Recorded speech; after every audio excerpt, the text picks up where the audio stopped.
As we look back on the history of technology, few names command as much respect and recognition as Intel. Once the undisputed titan of the semiconductor industry, its name synonymous with the silicon that powered the digital revolution, Intel's legacy is as deep as the roots of the computing era itself. For decades, Intel's prowess in creating general-purpose processors has been nothing short of phenomenal. Yet the most colossal empires can falter, and Intel finds itself at a crossroads, its dominance challenged and its future uncertain. The profound transformations within the tech industry have confronted Intel with a critical challenge. Is it capable of adapting and flourishing in an era where the universal approach to chip design has lost its appeal? The central message of my presentation for you today is that there is a strong trend in chip design towards specialization. The industry has entered an era where efficiency and optimization tailored to specific workloads and applications have taken precedence over generalized performance. The rise of AI, machine learning, advanced analytics, cloud computing, mobile computing, among other factors, has birthed a new generation of semiconductors, chips custom-made to excel in these specific tasks, pushing the boundaries of what's possible in ways a generalized chip could never hope to achieve. The world of technology has always been governed by the push towards the new, the better, and the more efficient. This dynamic is what lies at the core of two key principles that have shaped the semiconductor industry: Moore's Law and Dennard scaling. Moore's Law, the prediction put forth by Intel's co-founder Gordon Moore, postulated that the number of transistors on a chip would double roughly every 2 years. Meanwhile, Dennard scaling, introduced by Robert Dennard in 1974, held that as transistors shrank, their power density would remain constant, so that the power used stayed in proportion with the surface area of the die. Essentially, you put more transistors on a chip, increase the clock frequency, and get more performance. For decades, these principles held, guiding Intel to its position of dominance. Yet the past decade has seen a fundamental shift in the terrain of the semiconductor landscape.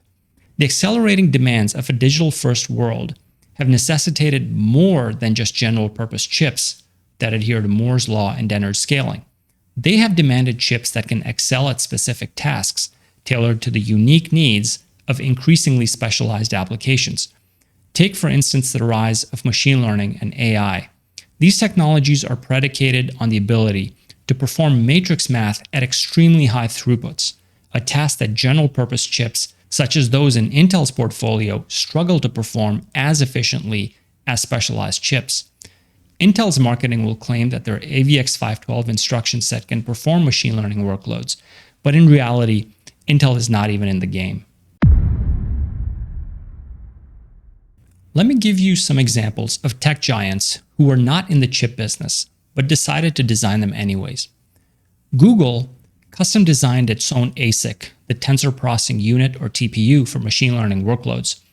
It is much simpler than a general-purpose CPU and consists mainly of thousands of multiply accumulators directly connected to each other to form a large physical matrix called a systolic array.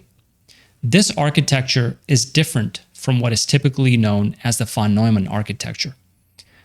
Amazon acquired Annapurna Labs, which later turned into their Graviton ARM processors designed for cloud computing. If you can port your code to run on an ARM toolchain, Amazon is likely to offer you better rates on its Graviton servers compared to their Intel Xeon offerings. This is mainly due to the fact that Graviton processors are better on a performance per watt basis.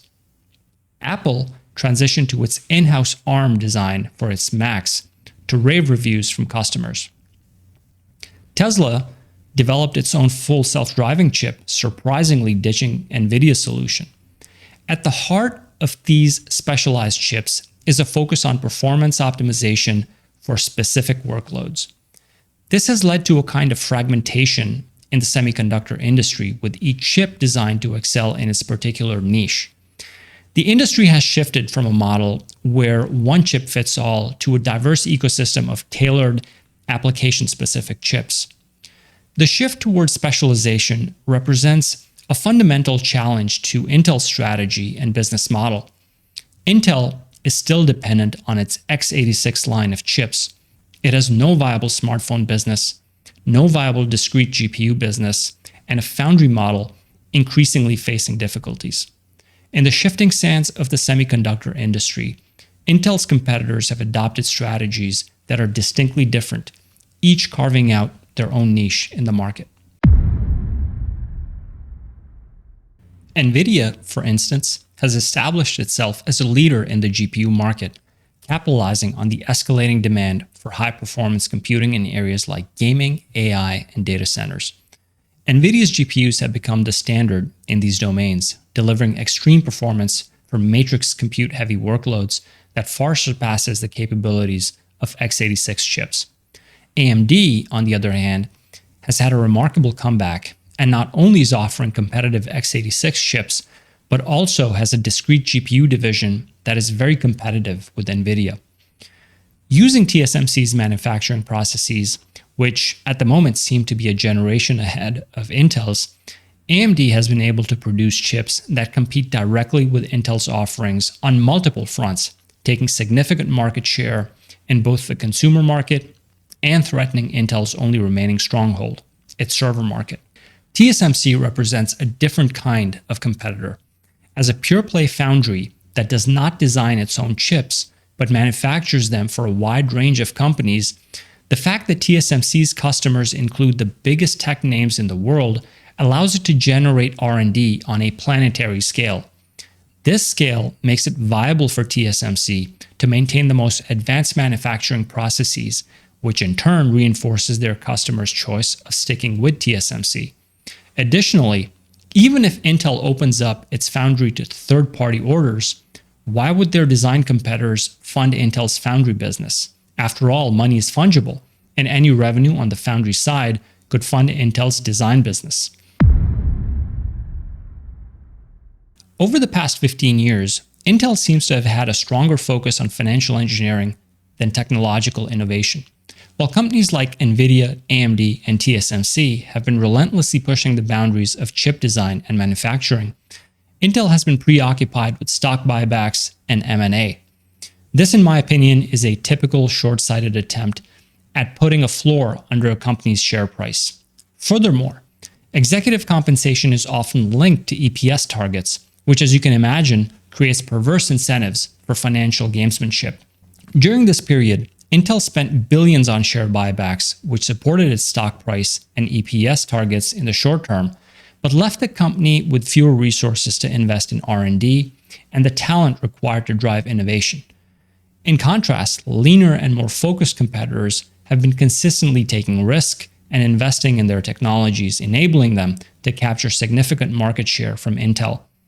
Additionally, Intel's M&A strategy has been questionable, with many acquisitions failing to provide expected synergies and value. For example, Intel's acquisition of McAfee in 2010 for $7.7 billion was a clear misstep. Ultimately, Intel sold a majority stake in McAfee 6 years later, in 2016, for a significantly lower valuation. More recently, Intel acquired Mobileye for $15.3 billion in 2017, but it isn't clear what Intel contributes to the company's core technology other than simply buying it and hoping for a cash windfall.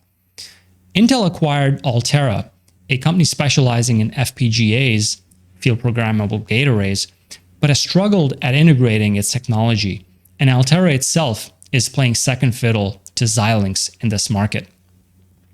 Strangely enough, Intel even got into the drone business that proved to be a distraction for the company. While it seemed like an exciting new market, the drone business ultimately diverted resources and focus away from Intel's core competencies. Meanwhile, companies like NVIDIA and AMD have focused on targeted acquisitions that have strategically positioned them for growth. NVIDIA's acquisition of Mellanox in 2019 has allowed the company to expand into high-performance computing, networking, and even low-latency trading systems, commonly known as HFT, while AMD's acquisition of FPGA market leader Xilinx in 2020 has given them a strong foothold in the FPGA market, although this is a fairly recent acquisition, so it's too early to make any judgments there. In reflecting upon Intel's struggles to adapt to the trend towards specialized chip design, a saying by Andy Grove comes to mind. Success breeds complacency. Complacency breeds failure. Only the paranoid survive. The company, having enjoyed a long period of dominance and success in the semiconductor industry, may have grown complacent, allowing financialization and various side ventures to distract them from their core expertise. As its competitors and even clients pressed forward with technological innovation, Intel was caught off guard, struggling to adjust its strategy and regain its footing. The story of Intel serves as a reminder of the importance of constant vigilance and innovation, even during times of success. In my opinion, it will be extremely difficult for Intel to make this change. I'll close this presentation with the following question. Is Intel destined to be a casualty of the very revolution it once spearheaded? Let me know your thoughts in the comments below. Thanks for watching. I'll see you in the next one.